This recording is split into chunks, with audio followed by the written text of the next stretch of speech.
Au nom du Père et du Fils et du Saint-Esprit. Amen. Viens, Esprit Saint, viens en nos cœurs. Don du Dieu très haut, viens en nous, source de grâce, feu sacré, onction spirituelle. Lecture du livre d'Isaïe. Mon serviteur réussira, dit le Seigneur.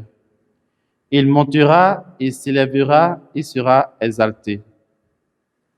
La multitude avait été consternée en le voyant, car il était si défiguré qu'il ne ressemblait plus à un homme. Il n'avait plus l'apparence d'un fils d'homme. Il étonnera de même une multitude de nations. Devant lui, les rois resteront bouche bée, car ils verront ce que jamais on ne leur avait dit. Ils découvriront ce dont ils n'avaient jamais entendu parler. Qui aurait cru ce que nous avons entendu? Le bras du Seigneur, le bras puissant du Seigneur, à qui s'est-il révélé? Devant lui, le serviteur a poussé comme une plante chétive, une racine dans une terre aride. Il était sans apparence ni beauté qui attire nos regards.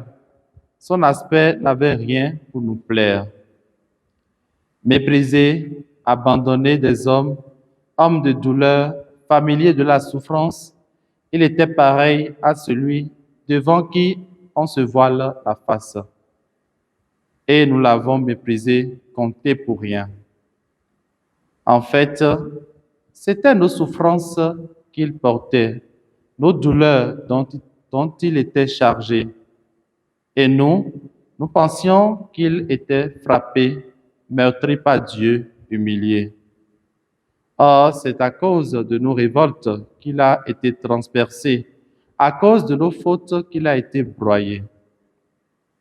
Le châtiment qui nous donne la paix a pesé sur lui. Par ses blessures, nous sommes guéris. Nous étions tous errants comme des brebis.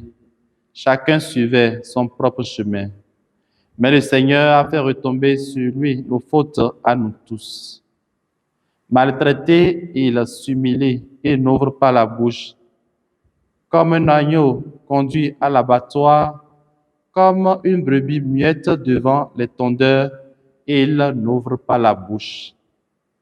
Arrêté puis jugé, il a été supprimé. Qui donc s'est inquiété de son sort? Il a été retranché de la terre des vivants, frappé à mort pour les révoltes de son peuple. On a placé sa tombe avec les méchants, son tombeau avec les riches, et pourtant il n'avait pas commis de violence. On ne trouvait pas de tromperie dans sa bouche. Broyé par la souffrance, il a plu au Seigneur. S'il remet sa vie en sacrifice de réparation, il verra une descendance. Il prolongera ses jours. Par lui, ce qui plaît au Seigneur réussira. Par suite de ces tourments, il verra la lumière, la connaissance le comblera. Le juste, mon serviteur, justifiera les multitudes, il se chargera de leurs fautes. C'est pourquoi parmi les grands, je lui donnerai sa part.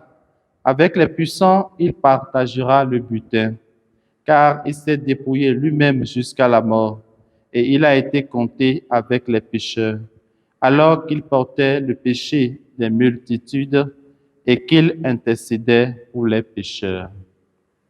Parole du Seigneur, nous rendons grâce à Dieu.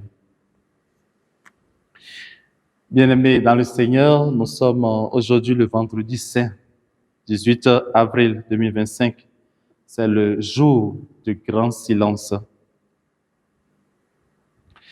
En faisant de sa mort un geste d'amour jusqu'au bout, Jésus en a fait l'instrument de notre salut. Dans la passion et la mort de Jésus, seul l'amour donne un sens à l'injustice et à la souffrance. Et notre réponse à ce mystère ne peut être qu'une réponse d'amour.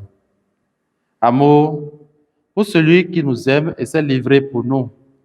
Amour pour ceux et celles qu'il nous demande d'aimer.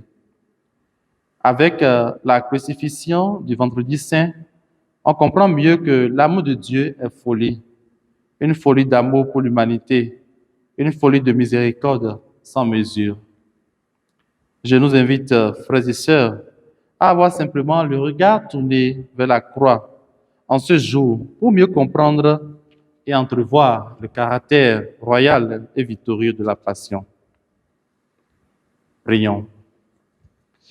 Jésus, il ne reste que ta dépouille mortelle, ton corps que les foules ont touché, bousculé, ce corps qui a caressé et guéri, ce corps rompu, livré, partagé, le voilà inerte et sans vie.